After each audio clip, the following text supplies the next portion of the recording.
오후장 이것만은 기억하시죠? 김종효의 오후장 체크포인트 시작하겠습니다. 이사님 어서 오세요. 네, 안녕하십니까. 네, 국내 증시 영 지지부진한 흐름이 나타나고 있는데 그래도 어제 말씀해 주셨던 건 어제장만 놓고 보면 그래도 한국 증시가 선방하고 있다라고 주셨잖아요. 오늘 분위기는 어떻습니까? 네, 오늘은 약간 좀 뭔가 바뀌는 것 같기는 한데 그래도 뭐 폭이 크지 않기 때문에 어저께 우리 증시가 상대적으로 버티는 구간, 그다음에 외국인들이 순매수 네. 전환하면서 오히려 오장에 강세를 내는 구간에서 일본 증시는 1%가 넘게 빠졌고요. 뭐 구해 증시들도 대부분 부진한 모습을 보이면서 어제 아시아 증시에서는 한국 증시가 좀 두각을 나타내는 모습인데요. 자, 오늘 출발도 전체적으로 보면 일단 뭐 개별 종목들이 좀 보이는 그런 네. 양상이다. 우리 시장도 그런데 아시아 증시도 마찬가지인 것 같습니다. 자, 먼저 일본 증시 흐름 살펴보시면 뭐 이 어저께 1.6%나 넘는 약세를 반전하는 시도를 나타내기는 있는데 엔화가 그래도 155엔대 정도에서 안정이 되고 있잖아요. 근데 종목별로 봤을 때 뭐 뚜렷하게 두각을 나타내면서 시장을 주도하는 종목군들은 아직까지는 그렇게 크게 보이지 않고 전체적으로 일단 약한 반등 시도 정도를 보여주고 있는 구간입니다. 자, 대만은 지수는 지금 보합권인데요. 여기도 특징은 TSMC하고 홍하이, 그러니까 지금 애플이나 이런 제품들을 만드는 네. 홍하이 같은 경우가 상대적인 강세를 보이면서 지수보다 먼저 전고점 부근으로 붙고 있어요. 그래서 미국 시장 내에서도 소위 주도주 영역의 종목군들이 지수보다 먼저 신고가 영역으로 붙고 있잖아요. 그래서 지금 대만 증시 내에서도 가장 큰 대형주라고 할 수 있는 두 종목이 그런 흐름을 보여주고 있고요. 자, 중국 홍콩은 일단 뭐 미중 갈등 우려에 조금 흔들리고 있는 것 같기는 한데 조금 전에 또 살펴보니까 다시 뭐 강보합권 전환되는 모습을 보이는 등 전체적으로 일단 아시아 증시 오늘은 또 다르게 우리 증시가 약간 조금 쉬고 있는 구간에서 네. 일본이나 중국처럼 어제 조정받았던 그런 증시들이 소폭의 힘을 내고 있다라고 봐야 될 것 같고요. 그냥 한마디로 종목 장세의 성격이 좀 강해지고 있다 이렇게 봐야 될 것 같습니다. 아시아 전반적으로 종목 장세가 강해지고 있다. 지수만 놓고 보면은 아시아 대비 오늘 우리 증시는 조금 더 쉬어가는 분위기가 있다라고 정리를 도와주셨는데요. 자, 그럼 김종효 이사님은 과연 우리 국내 증시 오전장에 대해서 어떻게 해석을 했을까요? 한마디로 정리를 했습니다.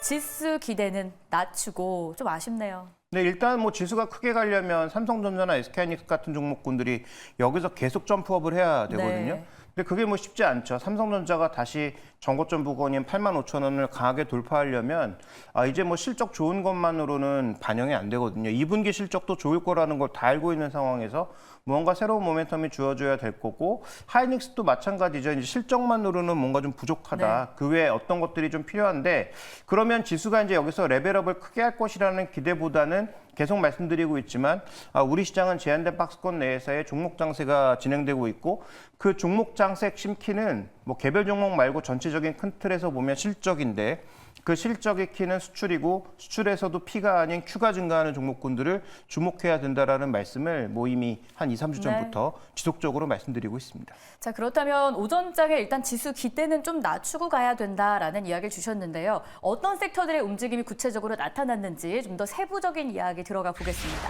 오전장 특징 섹터 첫 번째는 조선주입니다. HD 현대마린솔루션을 좀 봐야 될까요? 네, 어저께 상장했지만 뭐 시장에 기대했던 뭐 2배 뭐 이런 건 나오지 않았죠. 네. 그렇지만 어저께 큰 폭의 강세를 보이면서 그래도 잘 버티면서 마감을 했죠. HD 현대마린솔루션의 가장 큰 약점이라고 한다면 외국인 물량이 뭐 한꺼번에 나올 수 있다라는 그런 우려가 지속적으로 나오고 있는데요. 아직까지 뭐 그런 흐름을 보이고 있는 것 같지는 않고 현재 구간에서는 일단 HD 현대미포 같은 후속 종목군들이 또 뒤에서 치고 올라오면서 선도원 종목군들이 좀 둔화되는 구간 혹은 횡보하고 있는 구간에서 후속 종목군들이 좀 보이고 신규 상장주의 흐름도 일부 있고 HD 현대 마린솔루션 때문인지 실적 때문인지는 모르지만 조선기자재 관련 종목군들 중에서 꽤 견조하게 올라가는 종목군들이 좀 많이 보이고 있다라는 것도 살펴볼 필요가 있습니다.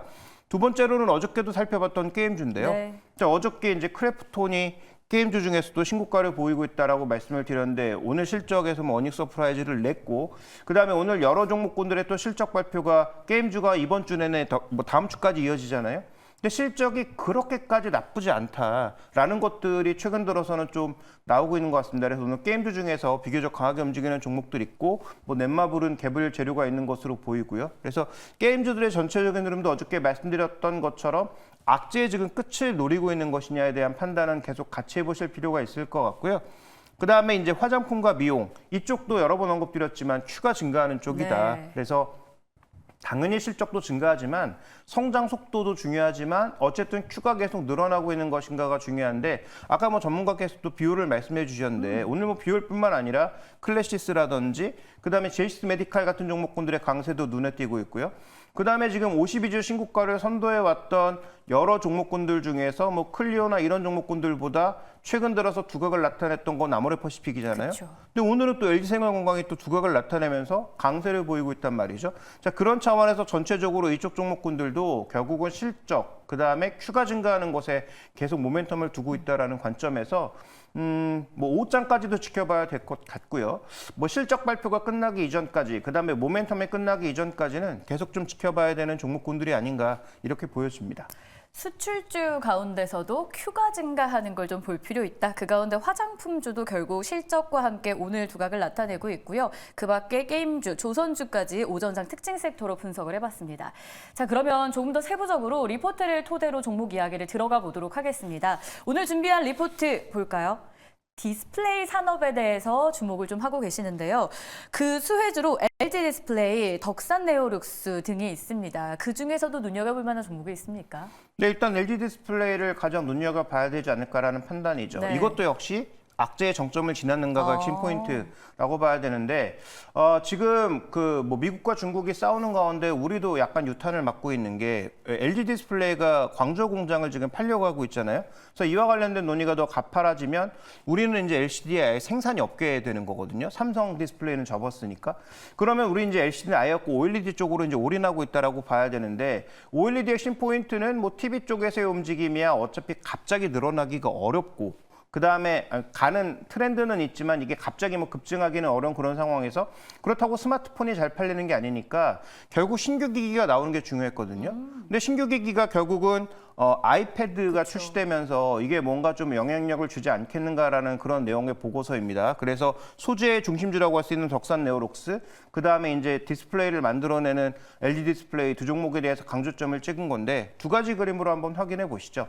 자, 첫 번째 그림을 보시면 가장 눈에 띄게 나타나는 것은 패드의 전체적인 판매량이 늘고 있지 않다라는 것입니다. 네.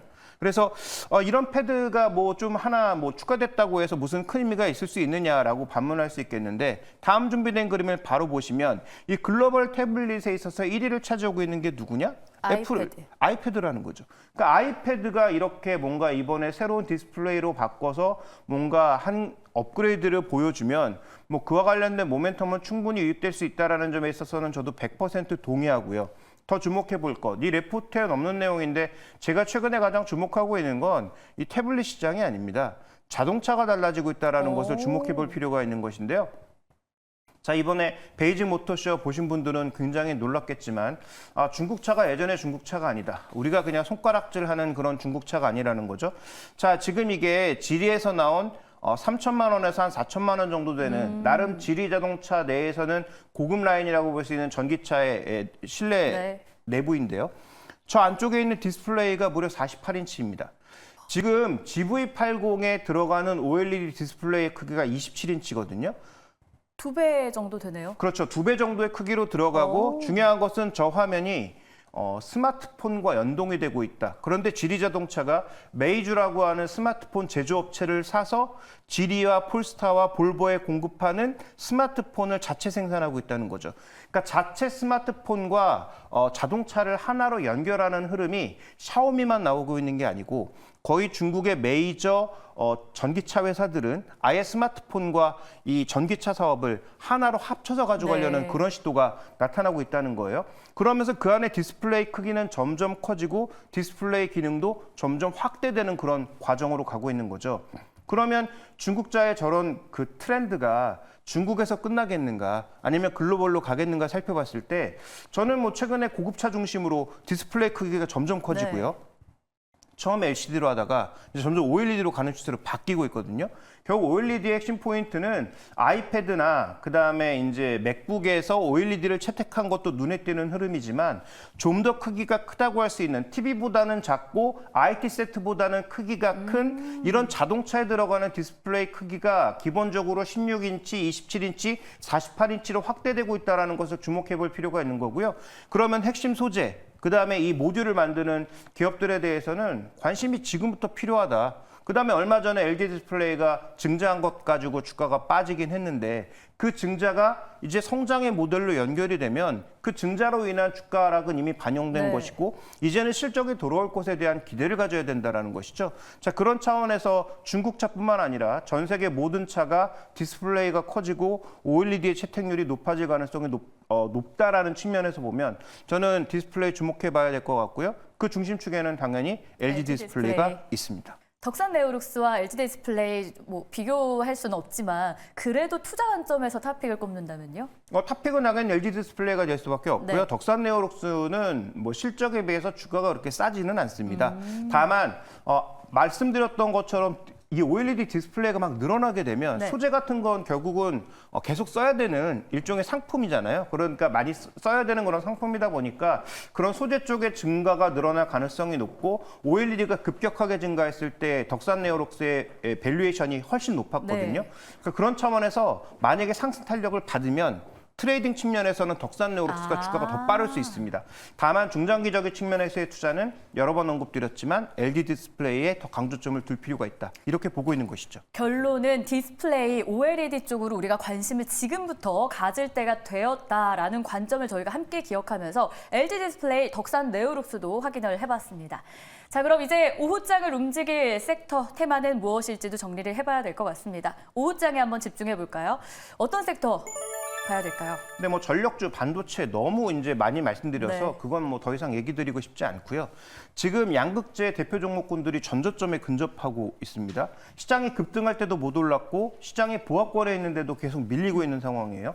그러면서 어느새 스물스물 밀려서 거의 전저점까지 가 있는데 그러면 이 종목들이 과연 전저점을 깨고 내려가서 레벨 다운을 할 건가 아니면 시장의 지수가 무너지지 않는데 다시 반등을 시도할 건가는 잘 지켜봐야 되겠지만 저는 뭐 트레이딩 측면에서라도 전저점에 근접하는 그런 종목군들 대형주들에 있어서는 한번 볼 필요가 있다 이렇게 좀 판단하고 네. 있고요. 이건 또 코스닥 지수와도 연관이 돼 있는 부분이기도 합니다. 그다음에 지금 전 세계에서 유틸리티 종목군들이 대부분 신고가예요. 뭐 일본의 간사이 전력이라든지 그다음에 뭐 미국의 뭐 이튼 커퍼레이션이라든지 뭐 그다음에 여러 이런 퀀타 서비스 같은 종목군들이 전부 신고가거든요. 근데 국내 시장에서도 실적이라는 기저를 갖고 한국전력과 한국가스공사 네. 이런 종목군들이 움직이고 있단 말이죠. 그래서 이런 종목군들의 실적과 더불어서 글로벌 유틸리티와 유틸리티 종목군들이 좀 같이 갈 수 있는지 여부도 살펴볼 필요가 있을 것 같고요. 어느새 최근씩 올라오다 보니까 전고점 부근으로 막 근접하고 있는 모습들이 오늘 발견되고 있어서 두 가지 섹터 뭐 시장의 중심 종목은 아니지만 뭐 이렇게 보지 않는 섹터들도 한번 보실 필요는 있겠다라는 관점에서 오늘 가져와 봤습니다. 시장의 중심에 있는 건 아니지만 우리가 꼭 짚고 넘어가야 되는 두 섹터를 한번 봤습니다. 양극재, 유틸리티 체크해 보도록 하겠고요. 자, 그러면 오후장 이것만은 기억하자 체크 포인트로 넘어가겠습니다. 우리가 기억해야 될 첫 번째 체크 포인트 열어봅니다. 만기 물량 해소 강도 어제부터 좀 이야기를 주셨죠. 네, 오늘 만기 날인데 아직까지 전혀 영향이 없는 것 같죠. 그런데 이 금융투자에 들어온 최근에 1조 가량의 물량은 어떤 식으로든 청산이 됩니다. 그래서 오늘 안 나오면 내일 다음 주에 영향을 줄 수 있는 거예요. 그래서 이게 오늘 안 나왔으니까 끝 이게 아니고 계속 연결되는 부분이라는 겁니다. 그래서 베이시스가 악화되면 언제든지 매물화될 수 있는 부분이니까 이게 오늘 청산 안 됐다? 그러면 매물이 계속 윗단에 남아 있는 것이다. 지수의 상단을 막고 있다. 이렇게 생각하셔야 되는 거고요. 그래서 오늘이 만기인데도 청산이 안 됐다는 좋은 뉴스가 아닙니다. 오히려 위쪽에 있는 짐을 우리가 처리하지 못하고 또 내일로 넘어간다라고 네. 생각하시는 게 좋을 것 같습니다. 자, 그럼 두 번째 체크 포인트는 어떤 걸까요? 보시죠. 저희가 주목해야 될 내용은 코스닥 시장입니다. 단기 저항 돌파라고 주셨습니다. 근데 코스피는 어느덧 올라오기 시작하면서 전고점 부근으로 막 다가가고 있는 네. 상황이잖아요. 코스닥은 지금 전고점이 문제가 아니고 단기 그 저항도 돌파하지 못한 상황입니다. 아까 말씀드렸던 2차 전지 양극재 소재 종목과 맥락이 닿아 있는 네. 부분이죠. 나름 바이오는 잘 견조하게 버티고 있는데 양극재가 올라가지 못하면서 코스닥의 단기 저항선을 전혀 돌파하지 못하는 굉장히 답답한 흐름이거든요.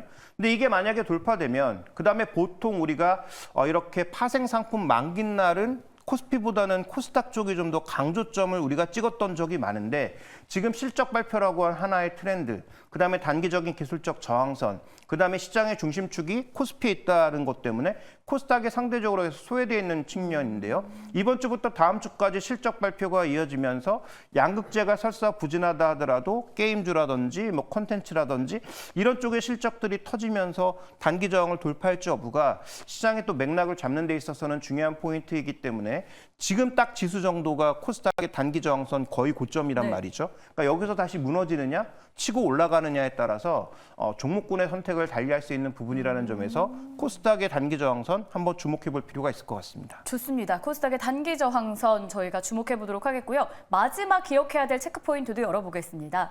AI 전력 수요 증가 속에 이 천연가스까지 이제 좀 뻗어나가는 모습이더라고요. 역시나 천연가스 반등 주목하고 계신데요. 내용 주시죠. 네, 이것도 어떻게 보면 단기적이라기보단 중장기적 흐름에 연결돼 있을 텐데요. 최근 천연가스가 조금씩 들썩이고 있습니다. 비슷한 차트로 거의 차트의 모양은 똑같은데요. 곡물가 중에서 세 가지 모두 밀, 그다음에 뭐 소맥 이런 것들이 다 동반 반등을 시도하고 있는 모습이란 말이죠. 그러면 설사 유가가 좀 안정된다고 하더라도 천연가스와 곡물가가 들썩이면서 물가가 안 떨어질 수 있는 부분도 경계해야 되고요. 그다음에 이런 가격들이 올라간다라고 하는 것은 해당 선물에 투자하시는 분들에게도 하나의 주목 포인트가 되겠지만 업종에게도 하나의 또 포인트가 네. 될 수 있거든요. 그래서 천연가스하고 곡물 가격의 반등이 가파라지는지 여부 중요한 부분이고요. 특히 천연가스는 유틸리티 종목과도 다 맥락이 닿아 있습니다. 그런 측면에서 천연가스 가장 주목해 보실 필요가 있겠고 밀, 소맥, 그다음에 최근에 움직이고 있는 여러 가지 옥수수 같은 곡물 가격의 반등 강도도 브라질에 최근에 나타난 호우와 맞물려서 이게 만약에 상승폭이 확대되는지 여부는 전 세계 물가와 또 연동될 수 있는 부분이기 때문에 주목해 볼 필요가 있을 것 같습니다. 좋습니다. 만기 물량 해소 강도, 코스닥의 단기 저항 여부, 그리고 천연가스와 곡물가의 반등까지 저희가 체크 포인트로 잘 기억해 보도록 하겠습니다. 여러분들이 미처 알지 못했던 혹은 놓쳤던 부분까지 저희가 시원하게 긁어드리는 시간이었습니다. 김종효 의사였습니다. 고맙습니다.